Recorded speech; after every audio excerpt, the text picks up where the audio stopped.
Hey, hi everyone. So as I was discussing about Kartik already with you guys, so here he is. And hi Kartik, how are you doing from your side?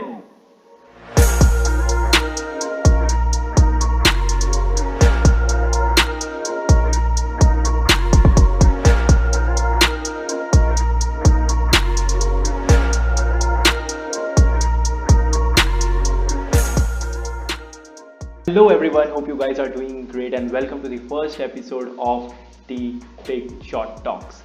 Over here we will be coming up with many series coming to the place, but right now we have a special person in our panel. His name is Kartik Mehta, a person who started his career from advertising and then after 10 years, yes guys, after 10 years he's moved to in tech business. But don't you think a person having an experience of 10 years or somewhere around 1 decade can really keep some points related to how digital marketing is changing right now into the place? Yes, that's what we will be talking about today, and he will be explaining how live commerce will gonna bring value to the business right now in the market. Before we start, guys, before we start talking to him, before we take in the live stream, I'm going to say the video. Let's discuss a couple of things, guys. We all know we are from that generation when we used to search around Facebook, fb.com, fb.co.com, where we used to look around for free Facebook.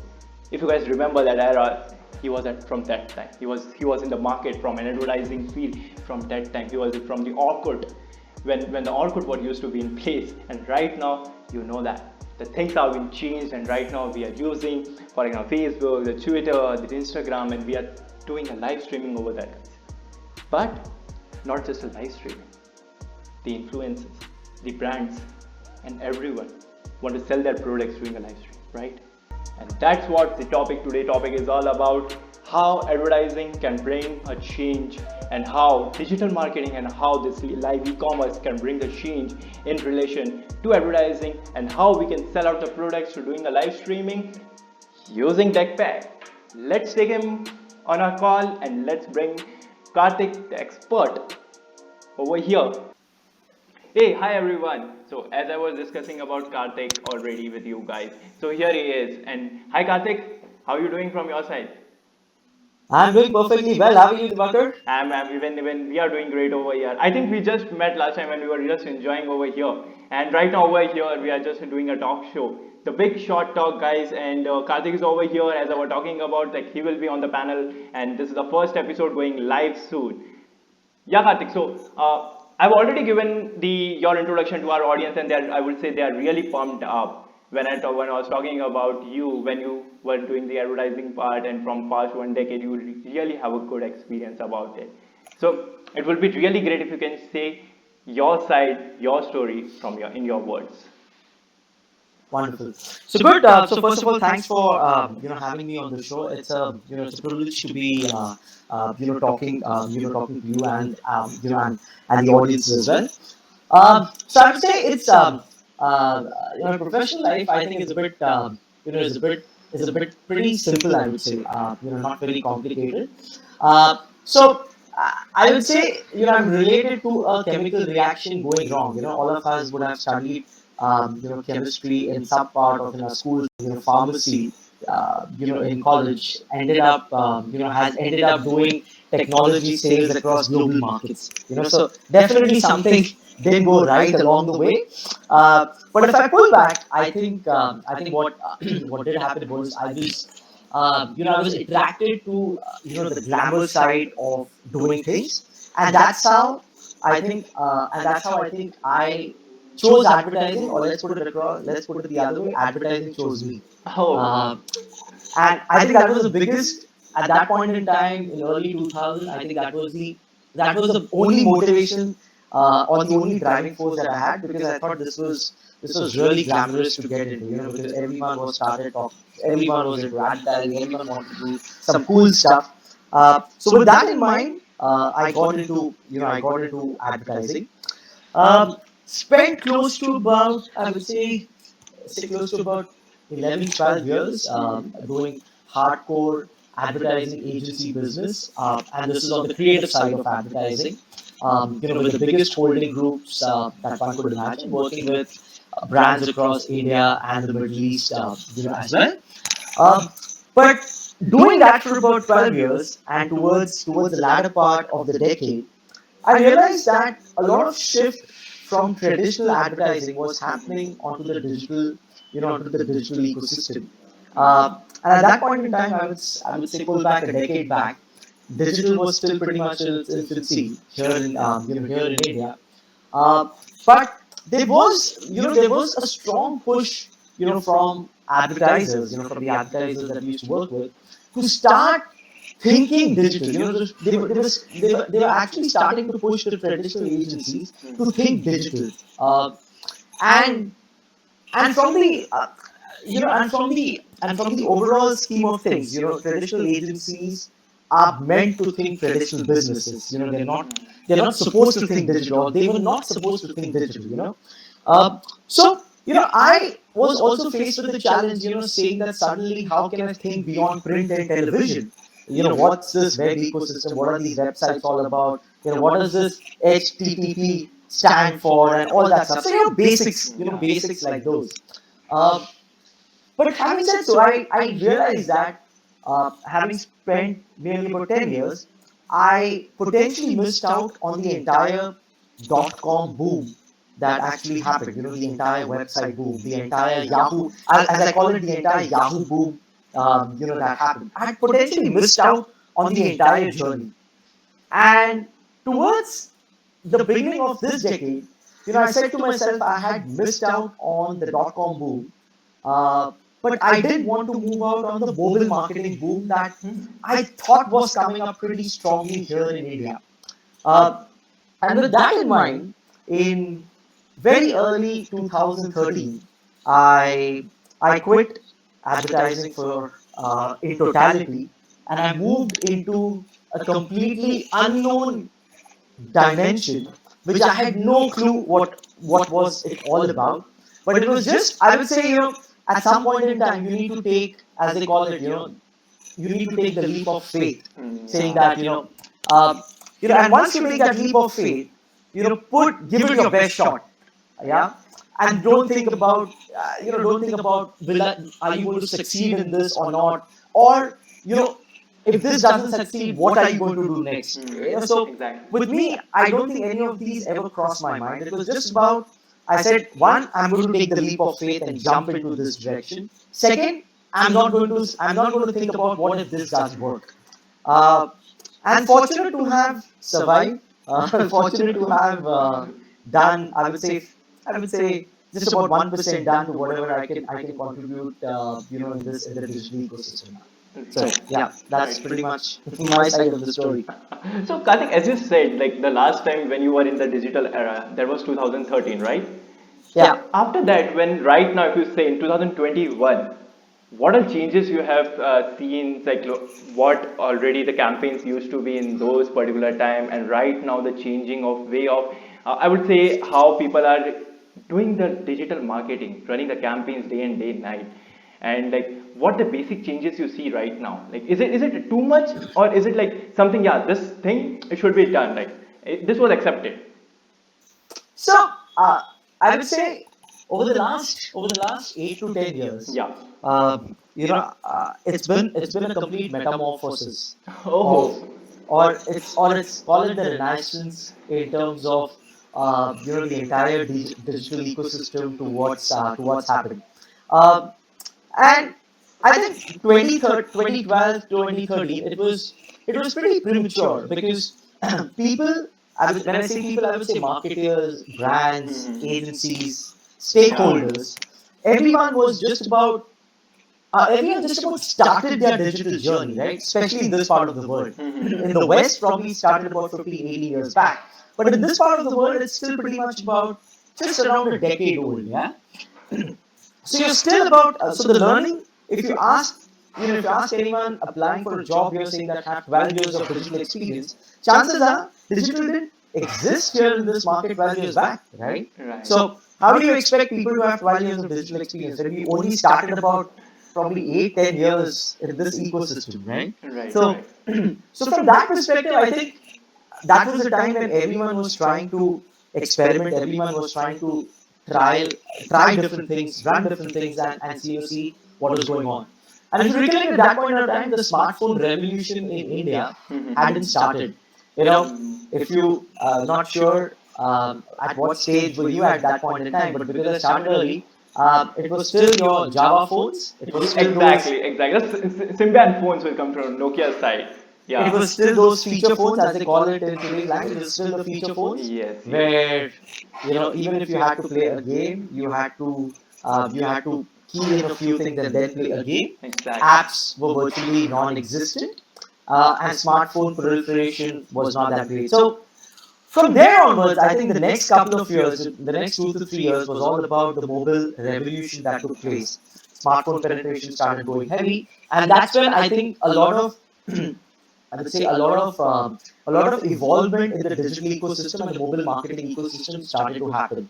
Whether it is whether it was smart targeting that took place, whether it was cookie based targeting that took place, Exactly. or whether it was client engagement or customer engagement with rich media stuff, which is still pretty much happening even today. So all of those things started to happen quite a bit. And then from there on, the next phase that happened, predominantly after 2015 onwards, was towards the proliferation of the programmatic ecosystem. Right. How exchanges came into play, how the new buzzword was all about DSPs and SSPs, and let's use programmatic in our campaigns. So the last 3 to 4 years has all been about driving efficiencies in terms of a media buys, reaching out reaching out to audiences in a much more cost effective manner, and so on and so on and so forth in terms of how this evolution has taken place. But moving forward, and just to sum it up, moving forward, I think we're going back again to the basics. Google has just announced the deprecation of cookies. Privacy is becoming so very important in the digital ecosystem. Stricter laws have been come into play. So I think from where the digital ecosystem started off, we're going to go back to the same circle and go back to the basics again and not track anything which is not supposed to be tracked in the digital ecosystem. Right, So, exactly. so it's gone back a full circle now. As you were talking about the past things, I still remember when I was used to be a kid and used to use that fb.0.com to use Facebook for free. I still Correct. remember that part, and right now the things has changed so much. I totally agree with you, Kartik. And also, Kartik, like when you heard about this word called live e-commerce, so what was the first thing came into your mind, and how excited it was for you? Okay, so to be honest with you, and I think if you take a poll here in India or some of the developing nations, none of us heard this term live e-commerce 24 months back, Yes. and let's admit it. Uh, and I'd be very much surprised if somebody tells you that they heard this term in this part of the world 24 months back, because this thing was actually an enigma for all of us, and this term actually didn't exist in our dictionary. But I think what happened was towards the latter part, towards the earlier part of last year, when people started to look at options in terms of how to do shopping, Yeah. and people started to look at smarter ways of delivering the experience. That's when the entire concept of live commerce, people started to, I would say, even I started to understand and read about it. It's just been about 20 months. It's not been a great it's not been that I was born like 5 years into learning about this or hearing about this or even reading about this, because it didn't exist in it didn't exist in the memory, right? Obviously e-commerce has been there, but it was like, what the heck is live e-commerce? Everyone understands what e-commerce is, but the more people started to understand how the pandemic would kind of change the e-commerce journey, people started to look at how they could deliver better experiences for customers and for shoppers. And I think that's where the first time I personally started to read about e-commerce or started to understand what exactly live commerce was and how brands and shoppers and marketers could engage better, with the audiences. Exactly, exactly. Even right now, if I say major people want to go live and do an interactive session and love to sell their products, that's a change of market which is happening right now. So, do you think it will be a fun element adding towards the e-commerce in that sense? So I would say one is definitely fun, but if you ask marketers, Yeah. marketers would also want to look at, uh, you know, yes, let my audiences have fun, but are the products being sold through the cart itself or not? So ultimately, a marketer's goal, I would say any marketer's goal, definitely, they want to have, brand affinity, brand love. But at the end of it, you ask anyone, it also matters what the bottom line is, right? Right. How are your sales progressing, and how is it impacting your bottom line? So brand affinity, brand love, all of that, brand consideration, all of that definitely needs to translate into sales, into revenue, and into impacting your bottom line. So live commerce, live streaming, you've just told about it, people going live, wanting to entertain. Entertainment definitely will, is a great way to engage your audiences because it's live and it's entertaining. But at the end of it, it also boils down to, how much of it has been sold while the entertainment was happening, or how much, has has the footfall, I wouldn't has it's footfall not the right word, probably has the traffic to my site increased, has the add to cart increased, or has the actual sales increased on the site. So I Right. think that's what the measurement would be. And even if you are talking about the traffic what these brands have right now on their social media channels, you know that live e-commerce also comes with a touch called multi-streaming. So Yeah. do you think that doing a multi-streaming can do a monetization of your traffic over all your social media channels? So the way I look at it, it's just about, how do you engage with your audiences across channels? You know, so you could engage your audiences on one particular channel, but if you've got the option to reach out to your audiences across 10 different channels, Mm-hmm. then why not? Because it amplifies your reach, and the probability to conversion becomes that much more higher. Exactly. So today, if I'm engaging with, say, for instance, gaming audiences on a popular gaming platform like Twitch, for instance, Yeah. uh, you know, is there a good enough reason for me to also go to, say, YouTube Live, where there are a lot of, where there is so much of engagement, so much of audience interaction happening, Yeah. and possibly also add Facebook Live and Instagram Live on it, and then possibly reach out to a much wider audience and get a better probability of conversions from there on.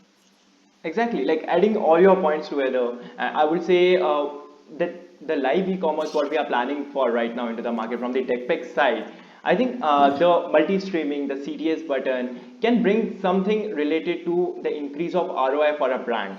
That's what my belief is. I just wanted to have your point of view. What exactly you think? What will be the future of live e-commerce? So the way I look at it is, and I was just reading through, some research stuff. So already, if you look at it, already China, and markets in the Far East, and even Korea for that matter, have taken, I would say, are kind of 4 to 5 years ahead in this journey already. Mm-hmm. Yeah. And look at numbers; it's already running into billions now. Uh, but markets on this side of the world, and even in the West, for instance, even for instance in Europe or even the US, they're still about they're still about trying to experiment and trying to get their head around as to how they could utilize it in their strategy moving forward. And I quote this example. Uh, this technology, or the live stream or the live commerce bit, was until last year. Let's put it that way. Until last year, would have been a good to have strategy. Mm. You know, and Mm. I use the word good to have strategy. But moving into next year and the years to come, I think the good to have is going to become a must have strategy for every single retailer, for every single brand that's selling online at the moment. And why just online? Even traditional brands for that matter. If you want to reach out to your audiences, and if audiences are not visiting your stores because of whatever reasons, Yeah. then what's the best way to have the same in-store experience to the audiences? right? Exactly. Have have that bit of shoppertainment, through live commerce built into it. So the way I look at it is this fundamental shift from a good to have for a good for a good to have tool is going to move to a must have strategy now. So, and once that happens from a good to have to a must have, I think it's going to become, I think every single brand, whether it's selling offline or online, will have to adopt this technology. Exactly. I think this will be the thing which will be right now coming to the market, and everyone will be looking forward to it. And because every see, end of the day, what I believe, like every brand needs sales. That's one of the major important thing what brands look into it. All the way.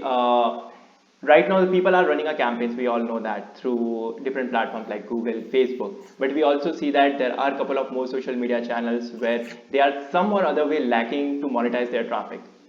So in that sense, I would say, yeah, it will take time to understand, make understand to the brand like this will be a good change for them.